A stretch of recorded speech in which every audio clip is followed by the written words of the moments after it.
सर्वांचं स्वागत करते। थर्सडे आणि आता दुपारचे 11:30 वाजायला आलेले आहे, त्यामुळे मी घरी एकटीच आहे आणि नवरात्रीच्या दरम्यानचा आज नवरात्रीचा चौथा दिवस आहे आणि या दरम्यान माझा हा पहिलाच व्लॉग आहे। तर सर्वात पहिल्यांदा नवरात्रीच्या तुम्हा सर्वांना माझ्याकडनं खूप खूप खूप शुभेच्छा। आपल्याकडे भारतामध्ये मात्र नवरात्रीचा एक वेगळाच जल्लोष असतो। जसजशी नवरात्र जवळ येते महिनाभर आधीपासून सगळ्या मार्केटमध्ये घागरे चोली सगळं विकायला असतं आणि घेणाऱ्यांची सुद्धा तितकीच उपड असते, कारण आता तरुणांमध्ये गरबा खेळण्याची आवड, ट्रेंड, त्याच्यासाठी आधीपासून क्लासेस करून स्टेप्स शिकणं हे सगळं आता नवीन ट्रेंडिंग आहे। लोक आवडीने नवरात्री खेळतात आणि माझ्या सुद्धा खूप आठवणी आहेत नवरात्रीच्या। लहानपणापासून मी अगदी प्राइज सुद्धा घेऊन यायची। गरबा हा विषय माझ्या खूप आवडीचा आहे। मला आठवतंय मला खूप छान मी लहान असताना पूर्ण गार्नियरचा हेअर कलरचा पूर्ण सेट मिळाला होता। मी 9 दिवस सलग आमच्या जवळच्याच गार्डनमध्ये नवरात्री खेळायला गेले होते, म्हणूनच म्हटलं गरबा माझ्या आवडीचा विषय आहे। आता इथे आल्यानंतर तेवढे लिमिटेशन्स येतात, पण भारतामध्ये असताना आपल्या सोसायटीत आपण बिल्डिंगमध्ये जवळच्या मैदानात त्याच्यानंतर गल्लीत जिथे पण पाहू तिथे नवरात्रीच असते आणि सगळीकडे आम्ही खेळायला जायचो मैत्रिणी मिळून। ते दिवस त्या आठवणी सगळ्या वेगळ्याच आहेत। दुबईला असताना सुद्धा मी मैत्रिणींसोबत गरबा खेळायला गेली होते, तेव्हा माझं पहिलं वर्ष होतं। तर तिथे बॅडमिंटन कोर्ट, फुटबॉल कोर्ट असे सर्व कोर्ट्स आहेत जिथे गरबा होतो आणि गेल्यावरती आपल्याला समजतं किती सारे गुजराती आणि किती सारे मराठी आपण एकत्र येतो नवरात्रीच्या वेळी खेळायला। तिथे कुठले चार्जेस नसायचे, पण इथे अबुधाबीमध्ये मी गेल्या वर्षीपासून गरबा खेळायला जाते, म्हणजे 9 दिवसात एकच दिवस तेवढाच वेळ सुद्धा मिळतो खेळायला। पण इथे मात्र तिकीट असते तर 30 दिराम, 40 दिराम, 50 दिराम, 60 दिराम असे चार्जेस असतात। तर आम्ही सुद्धा उद्या जाणार आहोत गरबा खेळायला सर्व मैत्रिणी मिळून। तर इथे सुद्धा ना असे काही ठरलेले ठिकाणं आहेत जिथे गरबा नाईट होते, मग लाईव्ह म्युझिक असते किंवा डीजे असतं, इंडोर असतं किंवा आउटडोर असतं। आता सध्या वातावरण चांगलं होतंय, थोडंसं आता म्हणजे एक्स्ट्रीम हॉट होतं ते आता थोडं थोडं कमी होत थोडंसं कूल होत चाललंय क्लायमेट, त्याच्यामुळे खेळायला थोडं बरं वाटेल, पण तरी सुद्धा वातावरण अजून दमटच आहे। उद्या आम्ही जाणार आहोत खेळायला। आमच्यापासून जवळ असतं खूप सारे ऑर्गनायझर्स असतात, त्यापैकी वत्सा म्हणून आहे जिथे आम्ही जाणार आहोत खेळायला आणि अजून भरपूर सारे आहेत। गेल्या वेळी आम्ही दुसरीकडे गेलो होतो, यावेळी दुसरीकडे जाणार आहोत। प्रत्येक ठिकाणचा एक्सपिरियन्स घ्यायचा, खूप सारे फूड स्टॉल्स असतात आणि उद्या आम्ही खेळायला जाणार आहोत। त्यासाठी तर मी गेल्याच वेळी भारतातून आणलेला आहे घागरा, तर तो मी थोड्याच वेळ तुमच्यासोबत शेअर करेन। पण आजच्या ब्लॉगमध्ये मी तुम्हाला गेल्या वेळी मी भारतातून काय काय सामान आणलं हे तुमच्यासोबत शेअर केलं, पण त्यामध्ये बरंचसं आपण स्त्रिया म्हटलं तर प्रत्येक भारतातल्या सामानासोबत आपली खास एक गोष्ट असते ती म्हणजे ज्वेलरी। प्रत्येक वेळी येताना काही ना काही स्वतःसाठी आणतोच। इतके सारे भारतीय सण असतात तर त्याच्यामध्ये वेगळं वेगळं काहीतरी घालता यावं, ट्राय करता यावं, यासाठी प्रत्येक वेळी काही ना काही छोटे इयरिंग्स, नेकलेस असं आणतच असतो। तर म्हटलं आतापर्यंत ना मी हा व्लॉग केलाच नव्हता, तर म्हटलं की आज आहे ना माझ्याकडे काय काय इमिटेशन ज्वेलरी आहे ती तुमच्यासोबत शेअर करावी। यावेळी मी काय घेऊन आले आहे किंवा याआधी मी काय आणलेलं आहे, तर खूप जास्त नाही सिलेक्टेडच दाखवणार आहे। इथे काही मी पाउचेस आणलेले आहे बसते, त्याच्यामुळे क्लिअर दिसेल।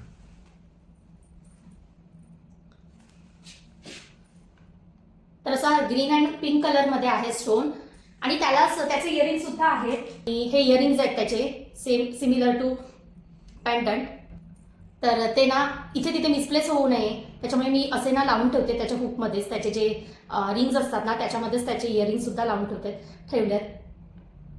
सो असा हा नेकलेस घेतलेला आहे। आणि बऱ्याचदा काय होतं तर आपल्या सणासुदीला आपण आपलं जे मोठं गोल्डचं मंगळसूत्र असतं ते घालतोच, म्हणजे मी तरी बऱ्याचदा कारण असं घालणंच होत नाही, तर सणासुदीच्या निमित्ताने तरी ते घातलं जातं।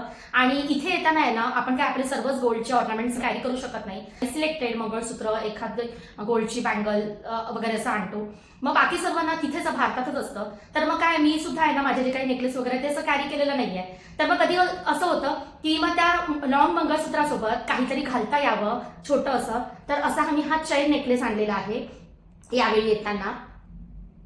मिडलला एक असा मोठा मोती आहे, त्याच्यामध्ये डायमंड्स आहेत आणि अशी माळ आहे। सो ही एक ना असं चैन नेकलेस सारखं होतं आणि एक लॉंग मंगळसूत्र घातलं की इनफ होऊन जातं, त्यामुळे हे एक आणलेलं आहे। आणि मी येताना माझी गोल्डची नथ तर आणलेलीच आहे, पण त्यासोबत आहे ना आणखी एक नथ मी यावेळी घेऊन आली, अशा कोयरीच्या शेपमध्ये। तर माझ्याकडे जी गोल्डची आहे ती आपली नॉर्मल जशी पारंपरिक डिझाईन असते ना तशी आहे। आणखी एक माझ्याकडे अशी इमिटेशन वाली आहे, तर मग ही जी तिसरी मी घेतली ना हिचा शेप मी थोडासा वेगळा घेतला, असा कोयरी सारखा, आणि कधीतरी असं चेंज म्हणून घालता यावं त्यासाठी हे मंगळसूत्र घेतलेलं आहे लॉंग ब्लॅक बीड्सचं, आणि त्याचं पेंडंट हे असं आहे। आणि मला खूप जास्त लॉंग नको पाहिजे होतं. ऍटलीस्ट पेंडंट हे जर इतकं छान असेल ना तर ते इथपर्यंत दिसलं पाहिजे. सो मी त्याचप्रमाणे ह्याची हाईट घेतली. हे असे मोराच्या शेपमध्ये त्याचे इयरिंग्ज आहेत आणि हे असं पेंडंट. तर हे एक मला आवडलं. आणि मी मगाशी जसं सांगितलं की भारतातून येताना आपण प्रत्येक आपली गोल्डची वस्तू काही आणत नाही, त्यामुळे मी सुद्धा ना सिलेक्टेड 2-3 वस्तूच आणलेल्या आहेत. मंगळसूत्र, बँगल आणि नथ. मग इतर माझ्याकडे गोल्डचे मस्त असे तोडे सुद्धा आहेत, पण ते सुद्धा मी नाही आणले. तर मग म्हटलं की मागे पुढे घालण्यासाठी काहीतरी वेगळं, म्हणून ह्यावेळी मी हे असे बँगल सुद्धा घेतले. तर यावेळी येताना मी ही सर्व ज्वेलरी घेतली, म्हणजे आपल्या कुठल्याही भारतीय सणांना घालण्यासाठी, आणि नथ सुद्धा. आणि त्या व्यतिरिक्त मी गेल्या वेळी सांगितलं होतं की मी येताना माझी जी लिस्ट असते त्यामध्ये एक गोष्ट आवर्जून करते की येणारे आता कोणते सण आहेत आणि त्यामध्ये मला कोणत्या कोणत्या गोष्टी पाहिजेत. मग त्या माझ्या रिलेटेड असू दे किंवा घरातल्या पूजेच्या रिलेटेड असू दे, तर सर्व मी लिस्टमध्ये ऍड करते आणि आठवणीने न चुकता आणते. तर ऑफकोर्स नवरात्र येणार होती म्हटल्यावर त्याच्या रिलेटेड ज्वेलरी सुद्धा आणलीच पाहिजे. तर नवरात्रीसाठी हे मी असे आणलेले आहेत. हे नॉर्मली आपण कधीही घालू शकतो, पण स्पेशली हे नवरात्रीसाठी असे आणलेले आहेत. आणि नेकपीस कोणते कोणते आणलेले आहेत स्पेशली फॉर नवरात्री तर ते दाखवते. त्यापैकी हे एक, हे गेल्या वेळी मी सुद्धा दाखवलं होतं, कारण या नाही आधीच्या भारतातल्या फेरीतून मी आणलेलं आहे. पण म्हटलं आता माझ्याकडे कोणते कोणते ज्वेलरीचे कलेक्शन आहेत ते सर्वच दाखवूया. तर हे त्याचे इयरिंग्ज आहेत. हे इयरिंग्ज एवढे लांब मी कधी घातलेले नाही आहेत, एवढे लॉंग तर कधी घालेल की नाही माहीत नाही, पण ऑफकोर्स ते त्याच्यासोबत आहे. सो हा एक सेट झाला. हा एक दुसरा घेतलेला आहे. तर हे सर्व ऑक्सिडाइज मध्येच आहेत. सो हा असा लॉंग आहे आणि त्याचं पेंडंट सुद्धा असं आहे मोराच्या डिझाईनचं. हा फार जुना आहे, आधीच घेतलेला आहे मी. आणि त्यासोबत आणखी गरबासाठी मी काही इयरिंग्स घेतले होते या आधी. हे असे आहेत. हे सुद्धा मी बऱ्याचदा घातलेले आहेत. हे असं आहेत, हे सुद्धा छान वाटतात घातल्यानंतर. आणि कधीतरी आपण आपला इंडियन ड्रेस घालतो तर त्यासाठी सुद्धा. सो स्पेशली मी जेव्हा जेव्हा भारतात जाते ना किंवा भारतात जेव्हा होते तेव्हा सुद्धा जेव्हा जेव्हा असे काही इयरिंग्स आवडतील त्यावेळी आपण ऑफकोर्स घेतो. तर हे सुद्धा हे नॉर्मली बँगल्स मला वाटतं बऱ्याच सगळ्या लेडीजकडे असतील. तर ह्या बँगल्सला आहे ना जेवढे माझ्या लग्नाला वर्ष होतील ना तेवढे या बँगल्सला वर्ष होतील, कारण हे माझ्या लग्नाच्या विधीसाठी मी घातलेले होते मोत्यांचे. आणि हे अजून तसेच आहेत, थोडेसे कुठेतरी फिके पडलेले आहेत. पण जे माहिती आहे ना भारतामध्ये ज्वेलरीच्या शॉपच्या बाहेर जे काका बसतात मंगळसूत्र वगैरे असं खूप सगळ्या मला वाटतं दागिन्यांच्या दुकानांच्या बाहेर असतातच. सो त्यांच्याकडनं मी हे घेतले होते.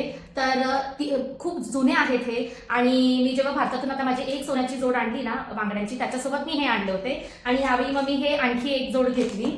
आणि याच बांगड्यांसोबत आहे ना मी आणखी त्यांच्याकडनं घेतले होते हे असे 4 कधीतरी घालण्यासाठी, पण ते मी कधीच घालत नाही. ही अशी डिझाईन आहे त्याची. आणि हा आहे छल्ला. तर ह्या छल्ल्याची खूप खास आठवण आहे.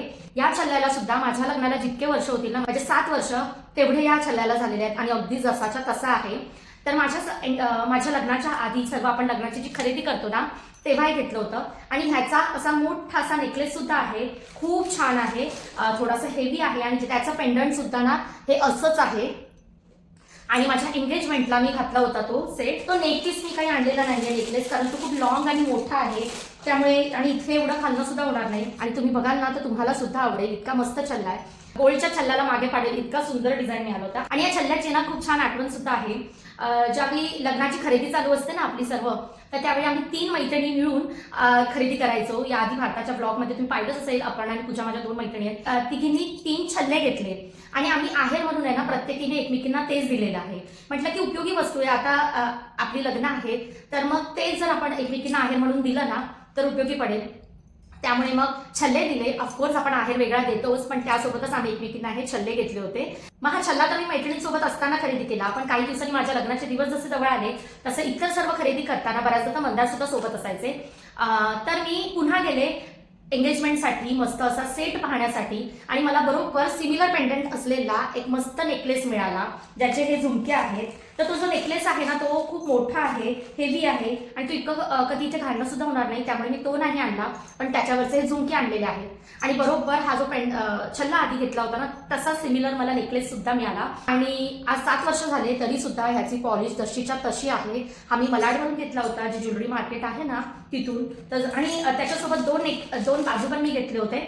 तर विधीला मी वेगळा घातला होता आणि हा मी नंतर रिसेप्शनला घातला होता बाजूबन. तर अगदी सिंपल आहे, फार स्वस्तात आणि छान मिळाला होता मला हा. तो सुद्धा जसाच्या तसा आहे. आणि ह्या वस्तूंना सर्व मी पॉलिश जाऊ नये म्हणून जशाच्या तशा त्या पॅक ठेवते. कारण वस्तूंची काळजी घेतली की ते वर्षानुवर्ष छान टिकतात. आणि कारण त्याच्या मागच्या आठवणी सुद्धा खूप गोड असतात. जेव्हा ती वस्तू पाहतो ना त्यावेळी त्याच्या मागच्या सर्व आठवणी सुद्धा आपल्या समोरून जात असतात. आणि असा हा एक सेट सुद्धा प्रत्येक मुलीकडे असतोच. छान असा आपण ड्रेस घातला ना की एका हातामध्ये ह्या सर्व एकत्र बँगल्स घालण्यासाठी. आता इतक्या बँगल्स घातल्या जात नाही. जेव्हा काही असेल फंक्शन त्याच वेळी आपण जसा ड्रेसअप करतो. कारण आता सर्व वन पीसचा ट्रेंड आहे, त्यामुळे बँगल्स हे ते सर्व मागे राहिलेलं आहे. पण तरी सुद्धा फॉर अ चेंज म्हणून आपण कधीतरी घालतोच. त्याचं 2 सरींचं आणि हे सिंगल सरीचं असे हे मंगळसूत्र आहे. कधीतरी वन पीसवर घालण्यासाठी वगैरे सुद्धा छान वाटतात. मला ना असे कडे सुद्धा खूप आवडतात सिंगल घालण्यासाठी. तर इथे हा एक आहे, हा दुसरा आहे. तुम्ही जीन्स घाला, काहीही घाला, अगदी ड्रेसवरती सुद्धा ही डिझाईन असं खूप छान वाटतं एक सिंगल घातलं तरी. हे माझं खूप फेवरेट होतं. जेव्हा आम्ही सिंगापूर थायलंडला फिरायला गेलो होतो ना तिथून मी घेतलं होतं.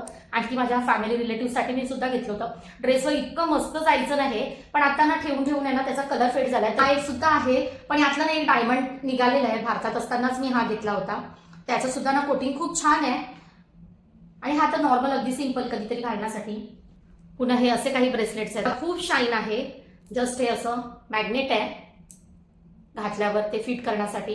हा एक नॉर्मल असेल तर बरेच जण वापरतात. आणि हे ना हेअर रबर आहे, पण मला ते आवडलं कारण की माझ्या ड्रेसवर मॅच होतं बऱ्याच. सो मी ना असं हातामध्ये घालण्यासाठी घेतलंय. सो मी हेअर रबरला ब्रेसलेटमध्ये कन्वर्ट केलेलं आहे. सो हे असे 3 आहेत. हा सुद्धा एक नेकलेस आहे ना, जो मला असंच आवडला होता. म्हटलं कधी कोणाला लागलं किंवा स्वतःला लागला तर घालण्यासाठी. हा माझ्या रिसेप्शनचा आहे. हा सुद्धा मी मलाडवरूनच घेतला होता, पण नंतर परत कधी घालणं झालंच नाही. फक्त माझ्या भावाच्या लग्नामध्ये मी घातला होता. त्याच्यावर सुद्धा त्याची बिंदी आहे आणि असे हे इयरिंग्ज आहेत जे मी माझ्या रिसेप्शनच्या साडीवरती घातले होते. काही इयरिंग्ज आहेत, तर अजून आहेत इयरिंग्ज, पण आता मी सिलेक्टेडच दाखवते कारण छोटे मोठे भरपूर आहेत. व्हाईट स्टोन आहे, सिल्वर आहेत. हे सुद्धा मला आवडले, त्यामुळे मी गेल्या वेळेस येताना घेऊन आले होते. हे असे एक वेगळे आहेत गोल्डन मध्ये. मी म्हटलं ना आणखी एक माझ्याकडे नथ आहे, तर ही सुद्धा जुनी आहे. हे असे रोज गोल्ड मध्ये इयरिंग्ज आहेत. हे सुद्धा घातल्यावर खूप छान वाटतात. आणि हे तुम्ही बऱ्याचदा बघितलं सुद्धा असाल, मी वन पीस वगैरे घालते ना त्यावर हे मी नक्की घालते. इयरिंग्स फार जुने आहेत. हे मी मॉलमधून घेतले होते. कधीतरी आपण बघा बिलिंगला उभे असतो सर्व शॉपिंग झाल्यानंतर, आणि तिथे ज्वेलरी असते, जे स्टँड असतात. सो तिथले मला हे आवडले होते बिलिंगला उभे असताना, सो मी घेतले होते. त्याचा कलर सुद्धा थोडासा आता गेला आहे, पण मोती आणि डायमंड मात्र जसेच्या तसे आहेत. तर खूप छान आहेत हे इयरिंग सुद्धा. ना मी भारतात असताना एका एक्झिबिशन, ठाण्याला एक्झिबिशन लागलं होतं आणि आई आली होती माझ्याकडे राहायला. तर मग आई, मी आणि मंदार आम्ही तिघेही गेलो होतो त्या एक्झिबिशनला. हिरानंदानीमध्ये एक्झिबिशन लागलं होतं. सो तिकडे आई म्हणाली काहीतरी घे ना यापैकी, तुला मला तुझ्यासाठी घ्यायचं आहे. तर आईला नेहमीच वाटतं ना आपल्या मुलीसाठी, तर मी तेव्हा ना हे इयरिंग्स घेतले होते. हे मला आठवत नाही मी कुठून घेतले होते. साडी वगैरे नेसली ना की खूप छान वाटतात हे इयरिंग्स. हे सुद्धा छान आहे एखाद्या ड्रेसवर घालण्यासाठी. असे हे इयरिंग्स आहेत डायमंडचे. हे सुद्धा इयरिंग्स असे मला खूप आवडतात वन पीस किंवा जीन्स टॉपवर वगैरे घालण्यासाठी. सो असे माझ्याकडे तर वेगवेगळ्या शेपमध्ये बरेच आहेत. हे असे फ्लावर शेपमध्ये आहेत. हे सुद्धा खूप मस्त आहेत टॉप्स. याला सुद्धा आता बरेच वर्ष झाले तरी ते जसेच्या तसेच आहेत. तर थायलंडला जे डायमंड, तिकडचं डायमंड एक नंबर आहे. सो मी काही रिंग घेतली होती आणि हे म्हणजे तिकडे ते गॅरंटेड आणि सर्टिफिकेट सुद्धा मिळते. सो हे असे इयरिंग्स घेतले होते. आणखी एक यावेळी येताना, हे सुद्धा फार मोठे आहेत मी आता घालून पाहिल्यावरती, पण हे इयरिंग सुद्धा मी यावेळी भारतातून येताना घेऊन आली. एखाद्या वन पीसवर वगैरे घालण्याची शाईन आहे थोडीशी. एक मंगळसूत्र मी घेतलं होतं, पण ते मी कधी घातलंच नाही. म्हणजे घेताना मला आवडलं होतं, पण बऱ्याचदा असं होतं ना आपल्याला घेताना आवडतं, पण नंतर ज्यावेळी आपण घरी येऊन घालतो ना त्यावेळी असं वाटतं की अरे एवढं खास नाही वाटत आहे. ते सुंदरच नाही असं नाही. आणि आता आर्बिकचा 5वा बर्थडे जो आम्ही अबुधाबीमध्ये बँक्वेटमध्ये केला, त्यावेळी ड्रेसवरती जो मी वन पीस घेतला होता ना फुल, त्यावर घालण्यासाठी हे असे इयरिंग्स, असं पेंडंट असलेली चेन इथे अबुधाबीमधूनच घेतला. सो इथे सुद्धा असे बरेच मिळतात. तुम्ही मार्केटमध्ये गेलात ना तर खूप छान छान असतात नेकलेस. आणि हे सुद्धा एक आहे सिल्वरमध्ये असं ब्रेसलेट. तर आता ज्वेलरी तर सर्व दाखवलीच, पण उद्या जाणार आहे गरबा खेळायला अबुधाबीमध्ये. तर घागरा जो मी आणलेला आहे म्हणजे मी लास्ट टू लास्ट भारतातल्या फेरीतच आणलं होतं आणि त्यावेळी ऑफ सीझन म्हणजे त्यावेळी नवरात्रीचा काही संबंध नव्हता ज्यावेळी मी गेले होते डिसेंबरमध्ये. सो मला लकीली शोधून शोधून खूप घागरा मिळाला होता. तर जो तेव्हा मिळाला ना तो मी आणला होता आणि फार जास्त काही घागरे घेऊन फायदा नाही कारण आपण एवढं काही खेळायला जात नाही. तर मी दाखवते पुन्हा एकदा केलं मी दाखवलं होता. तर हा असा आहे आणि मला कसं खूप जास्त ढेर नाही आवडत, व्यवस्थित खेळता यायला पाहिजे. तर आता त्यावेळी ज्या डिझाईन्स अवेलेबल होत्या कारण नवरात्री मी गेले होते डिसेंबरमध्ये आणि तेव्हा नवरात्रीचा काही संबंध नाही त्यामुळे फार शोधलं विचारलं कुठे मिळेल पण लकीली मी बोरिवलीला एका म्हणजे बोलतात ना ठक्कर मॉलच्या बाजूलाच आतमध्ये मी ब्लॉगमध्ये शेअर सुद्धा केलं होतं ते त्या अंकलकडे मला लकीली बरेचसे असे घागरे दिसले. सो त्यातला मला जो बेस्ट वाटला ना तो मी घेतला आणि त्याच्यावरती हा ब्लाऊज आहे. त्याला असे खाली आहेत ना ते स्लीव्स होते त्याला मी ते सर्व ऑल्टर करून आणलं येताना आणि याच्यावरती आहे ना ओढणी नव्हती. सो मग मी मालाडलाच आहे ना एका स्टेशनला मॉल आहे तिथे ह्याला मॅच करून ही अशी ओढणी घेतली कारण ब्लॅक कलर आहे. सो त्याच्यामध्ये बरेचसे कलर सुद्धा आहेत त्यावरती जातील असं ही घेतली कारण तेव्हा ज्यावेळी सीझन असतो ना नवरात्री तर इतकं सारं कलेक्शन येतं पण त्यावेळी आता आम्ही तिथे नसतो त्याच्यामुळे ते सर्व मिळत नाही.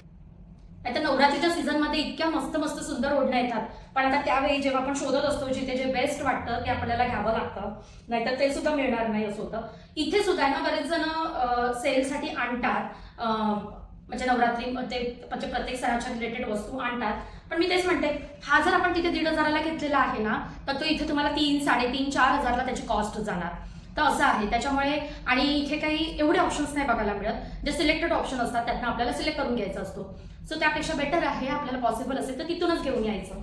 तर आजचा हा ब्लॉग अगदी वेगळा आहे कारण याआधी असा ब्लॉग मी केलाच नव्हता की माझ्याकडे इथे अबुधाबीमध्ये राहताना आपल्या भारतीय पद्धतीचं किंवा इतर ड्रेसवरती घालता येईल असे कोणते कोणते ज्वेलरी कलेक्शन आहे ते सर्व तुमच्यासोबत शेअर केलं.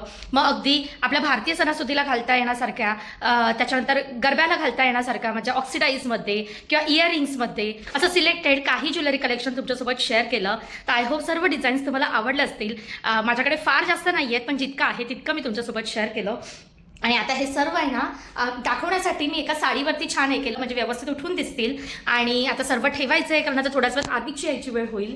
तर खूप दिवसापासून हा ब्लॉग शूट करायचा होता म्हटलं की दाखवूया आता उद्या रेडी व्हायचं आहे नवरात्रीसाठी तर त्यातल्या लागणाऱ्या ज्या काही ज्वेलरी घालायची आहे मॅचिंग ते सुद्धा काढून ठेवूया आणि तुमच्यासोबत सुद्धा शेअर करूया सर्व डिझाईन्स. म्हणून हा आजचा खास ब्लॉग आय होप तुम्हाला आवडला असेल तर व्हिडिओ लाईक करा शेअर करा सबस्क्राईब करा आणि हां अजूनही चॅनलला सबस्क्राईब केलं नाही आहे पण ब्लॉग पाहताय तुम्ही तर नक्की सबस्क्राईब करा आणि जास्तीत जास्त लोकांना शेअर करा जे पण तुमचे फ्रेंड्स असतील रिलेटिव्स असतील कारण मी तुमची आपली मराठी मुलगी आहे म्हटल्यावरती आपल्या मराठी मुलींना प्रोत्साहन तर दिलंच पाहिजे.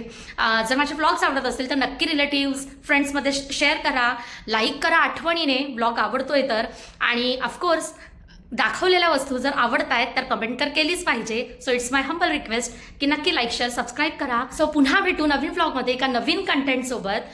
तेपर्यंत सर्वांनी आपली काळजी घ्या. बाय.